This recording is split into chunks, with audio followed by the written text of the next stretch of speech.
देखिए, लगातार जहांगीरपुरी में जो स्थिति बनी हुई है उस पर न्यूज़ 24 की नजर है। जहांगीरपुरी में खामोशी छाई हुई है क्योंकि कल एमसीडी की तरफ से बड़ा एक्शन लिया गया। बुलडोजर ने वहां पर जो अतिक्रमण करके वहां पर जो मकान बनाए हुए थे, दुकान बनाई हुई थी या रेडी पटरी जो भी सामान वहां पर रखा हुआ था उसको हटा दिया, उसको तोड़ दिया है। आज बुलडोजर चलेगा या नहीं चलेगा ये देश की सर्वोच्च अदालत तय करेगी। सुनवाई होनी है, तमाम तथ्य वहां पर पेश किए जाएंगे, रखे जाएंगे, क्योंकि जो प्रताड़ित लोग हैं वो सुप्रीम कोर्ट पहुंचे हैं और कल सुप्रीम कोर्ट की आदेश के बाद ही इसको रोका गया था। प्रशांत गुप्ता, एक बार फिर से मैं आपके पास आ रही हूं।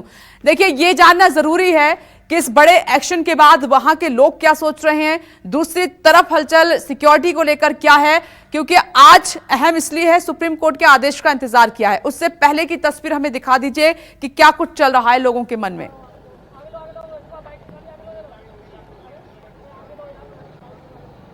देखिए, मैं आपको यहाँ के अगर जो लोगों के मन की बात अगर आप पूछें तो ये साफ है कि यहाँ पर लोगों में एक दहशत है, क्योंकि जिस तरह से एमसीडी ने कार्रवाई की वो कहीं ना कहीं सवालों के घेरे में जरूर आती है। अगर अतिक्रमण था तो क्या उनको नोटिस पहले सर्व किए गए थे? क्या अचानक से ये ऐसी कार्रवाई क्यों की गई? जब सुप्रीम कोर्ट ने 10:30 बजे के आसपास ये फैसला सुना दिया था तो फिर यहाँ पर इस बुलडोजर की कार्रवाई को रोका क्यों नहीं गया?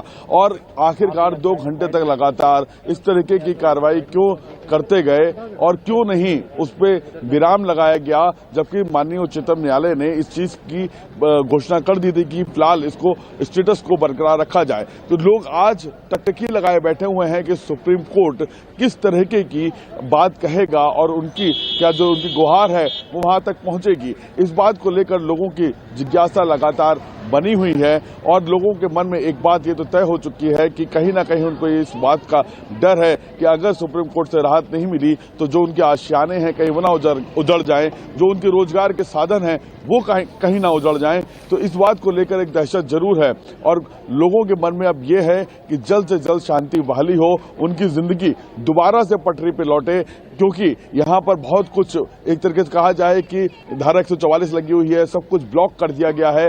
तो लोगों के मनों में एक दहशत जरूर है कि कब उनकी जिंदगी जो है वो पटरी पे लौटेगी, कब उनके बच्चे स्कूल जा सकेंगे, कब उनके रोजगार या फिर जो उनकी जो रोजमर्रा की जिंदगी है वो वापस लौटेगी। तो इन सब चीजों को लेकर लोगों के मन में एक दहशत जरूर है और ये सोचते हैं और ये आज सुप्रीम कोर्ट के ऊपर बहुत कुछ निर्भर करेगा कि वो एमसीडी की कार्रवाई को किस तरह से देखता है और आने वाले समय में वो किस तरीके के ऑर्डर पास करता है। एमसीडी का आगे क्या रुख होगा। वहीं अगर दिल्ली पुलिस की बात करें तो एक टीम पश्चिम बंगाल पहुंची हुई है, जो आरोपी हैं उनकी जांच पड़ताल की जा रही है, उनका जो वेयर अबाउट्स है वो चेक किया जा रहा है, उनकी पास्ट हिस्ट्री चेक करी जा रही है। आरोपियों को पकड़ा जा चुका है, कई आरोपियों के ऊपर धरपकड़ जारी है। वहीं आगे की कार्रवाई किस तरीके की होगी उसको लेकर भी लोगों के मन में एक दहशत है कि कहीं ऐसा ना हो कि गेहूं के साथ साथ में घुन भी पिस जाएं और उनके बच्चे या फिर उनके जो भाई हैं या फिर जो उनके रिश्तेदार हैं वो इस चपेट में, इस पूरी हिंसा की चपेट में ना फंस जाएं। ये लोगों के मन में एक जरूर दहशत बैठी हुई है। विपनेश। ओके, प्रभाकर मिश्रा, मैं आपके पास आ रही हूं। प्रभाकर, जो अब सर्वोच्च अदालत कहेगी वही आखिरी होगा, वही सबको मानना होगा, क्योंकि सब टकटकी लगाए उधर ही देख रहे हैं कि जहांगीरपुरी में अब अगला कदम कैसे उठाया जाएगा या नहीं।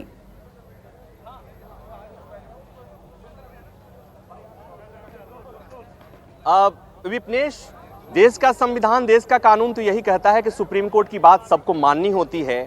कल की घटना को एब्रेशन के तौर पर देखें या जानबूझकर की हुई कार्रवाई देखें कि सुप्रीम कोर्ट ने एक आदेश दिया यथास्थिति बनाने का और 2 घंटे तक यहाँ बुलडोजर चलते रहा। सुप्रीम कोर्ट का आदेश यहाँ 2 घंटे तक नहीं पहुंचा, जिसके चलते यहाँ बुलडोजर की कार्रवाई पर रोक नहीं लगा।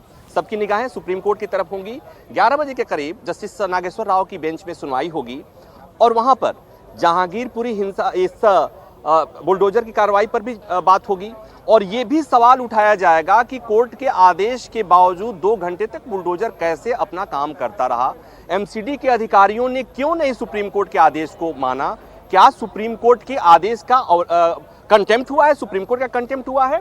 ये एक सवाल बनता है। लेकिन मैं ये जानता हूं कि एमसीडी के अधिकारियों के पास बहुत सॉलिड तर्क होगा कि सुप्रीम कोर्ट का आदेश हमारे तक नहीं पहुंचा था और इसलिए हम इसके दोषी नहीं हैं। वो ये बात कह देंगे, क्योंकि सुप्रीम कोर्ट का आदेश जब तक इन्हें मिलेगा नहीं, दुनिया को मिल गया, हमें मिल गया, हमने यहाँ अधिकारियों को सूचित कर दिया, लेकिन जिस आदेश पर अमल करना होता है उस पर सुप्रीम कोर्ट का आदेश तत्काल पहुंच जाता है और जिस पर अमल करने में थोड़ा और इंटरेस्ट होता है, थोड़ा डिले करना होता है, वहां पर उस लिखित आदेश की प्रतीक्षा की जाती है। तो अब से 11 बजे के आसपास सुनवाई होगी विपनेश, और वहां पर जैसा कि हमने पहले ही बताया कि ओके प्रभाकर मिश्रा, इंतजार कर लेते हैं, एक छोटा सा ब्रेक हमें लेना है, लेकिन इस बड़ी खबर पर लगातार हम बने हुए हैं और ग्राउंड जीरो पर न्यूज़ 24 की सबसे बड़ी टीम मौजूद है। एक छोटा सा ब्रेक, फौरन हाजिर हैं, वो देखते रहिए न्यूज़ 24। नमस्कार, मैं हूं मानक गुप्ता। अगर आपको हमारा ये वीडियो पसंद आया हो तो इसे लाइक और शेयर जरूर करें, और हां, हमें सब्सक्राइब और फॉलो करना ना भूलें ताकि आप देश और दुनिया की कोई खबर मिस ना करें। तो जुड़े रहिए हमारे साथ और देखते रहिए न्यूज़ 24।